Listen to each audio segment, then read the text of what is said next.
Hi one and all. ఈరోజు నేను డిఫరెంట్గా హెయిర్ ప్యాక్కి మనం లిక్విడ్ని ఓన్లీ డికాషనే యాడ్ చేస్తాము, ఓన్లీ టీ పొడి యూజ్ చేసి. కానీ ఇక్కడ మనం ఆ డికాషన్లో కరివేపాకు వేసుకోవచ్చు, వీలైతే మనం అలోవెరా జెల్ వేసుకోవచ్చు, లేదు అంటే ఇంకా ఆనియన్స్ కూడా వేసుకోవచ్చు. ఈరోజు నేను మాత్రం కరివేపాకు వేసేసి దాన్ని డికాషన్ ప్రిపేర్ చేశాను అనమాట. ఆ డికాషనే నేను 15 ఇంగ్రీడియంట్స్ తయారు చేశాను కదా. ఆ పౌడర్ మళ్ళీ రీస్టాక్ అయ్యింది, కావాలంటే మీరు కూడా ఆర్డర్ పెట్టేసుకోవచ్చు. ఆ పౌడర్ని నేను యూజ్ చేస్తున్నాను.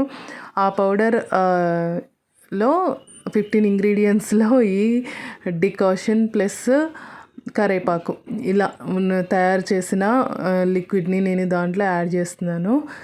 ఇది కూడా మీకు హెయిర్కి చాలా బాగా యూజ్ అవుతుంది ఈ హెయిర్ ప్యాక్ కూడా.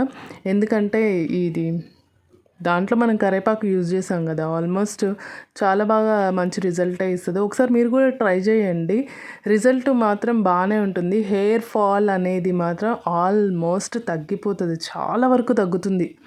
చాలా అంటే చాలా వరకు తగ్గుతుంది. అసలు ఎలా అంటే దాంట్లో ఉన్న ఇంగ్రీడియంట్స్ కానివ్వండి, మనం 15 ఇంగ్రీడియంట్స్ యాడ్ చేసాము, అందులో ఇవి కూడా ఉన్నాయి కాబట్టి చాలా బాగా యూజ్ అవుతుంది అండి. మీరు టెన్షన్ ఏం లేదు, హెన్నా యూజ్ చేసినా కానీ ఒకసారి ఇదైతే పెట్టుకొని చూడండి. ఇలా తయారు చేసి చాలా మంచి రిజల్ట్ ఇస్తుంది. ఒకసారి అయితే ట్రై చేయండి, ఖచ్చితంగా ఇది మీకు యూజ్ అవుతుంది. మీరు ఒకసారి అయితే ట్రై చేయండి. రిజల్ట్ మాత్రం వెంటనే ఎక్స్పెక్ట్ చేయొద్దు, కొంచెం టైం పడుతుంది. చాలా ప్రాబ్లం ఉన్న వాళ్ళకైతే కొంచెం టైం పడుతుంది, కాబట్టి రిజల్ట్ అయితే ఎమ్మటే ఎక్స్పెక్ట్ చేయలేము. కాబట్టి మీరు మంచిగా అప్లై చేసి హెయిర్కి మినిమం 1/2 అవర్ టు 40 మినిట్స్ అయినా దీన్ని హెయిర్ బాగా పెంచుకోండి. అండ్ ఇంకొకటి, హెయిర్ ప్యాక్ యూజ్ చేసే విధానం, చాలామంది హెయిర్ ఆయిల్ మీద హెయిర్కి ఆయిల్ అప్లై చేసుకొని ఆ తర్వాత ఈ హెన్నాని అప్లై చేస్తున్నారు. చాలామంది హెయిర్ ప్యాక్లో కూడా హెయిర్ ఆయిల్ వేస్తారు. అది ఒక విధంగా నార్మల్గా అయితే బాగానే ఉంటుంది, కానీ అవసరం లేదు. కొబ్బరి నూనె దాంట్లో హెయిర్ ప్యాక్లో వేయాల్సిన అవసరం లేదు, ఎందుకంటే ఆయిల్ అనేది హెన్నాని హెయిర్కి పట్టనివ్వదు అనమాట.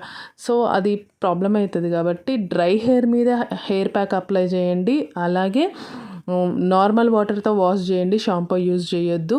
నెక్స్ట్ డే మీరు ఆయిల్ పెట్టుకొని ఆ నెక్స్ట్ డే మంచిగా ఒక 8 అవర్స్ ఆయిల్ ఉన్న తర్వాత అప్పుడు మీరు షాంపూతో క్లీన్ చేయండి, మంచి రిజల్ట్ ఇస్తుంది చూడండి.